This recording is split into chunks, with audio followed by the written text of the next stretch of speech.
તો બાળકો આપણી આ ચેનલની અંદર જે તારીખ 10/8/2024ના રોજ જે એકમ કસોટી લેવાઈ ગઈ છે તેની આ પ્રશ્ન બેંક છે, જેમાં વિષય છે પર્યાવરણ ધોરણ 5. તો તેનું સંપૂર્ણ સોલ્યુશન આપણી આ ચેનલ સંજય પટેલની અંદર મૂકવામાં આવે છે.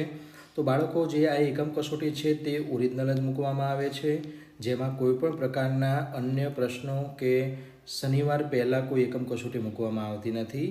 એટલે કે કોઈ જાતે બનાવેલી એકમ કસોટી નથી. આપણે જે સરકારશ્રી દ્વારા જે એકમ કસોટી આપવામાં આવે છે તે જ ઓરિજિનલ કસોટીનું સોલ્યુશન છે. તો આ ઓરિજિનલ એકમ કસોટીનું સોલ્યુશન મેળવવા માટે આપણી આ ચેનલ છે તેને એકવાર જરૂર સબસ્ક્રાઈબ કરો, કારણ કે ઓરિજિનલ એકમ કસોટી છે તે એકમ કસોટી પૂર્ણ થયા બાદ જ મૂકવામાં આવે છે, અને આ એકમ કસોટીનો મુખ્ય ઉદ્દેશ બાળકોને તેનું સંપૂર્ણ સોલ્યુશન મળે અને સાચા જવાબો મળી રહે તે હેતુનો છે. માટે આપણી આ ચેનલને જરૂર સબસ્ક્રાઈબ કરો.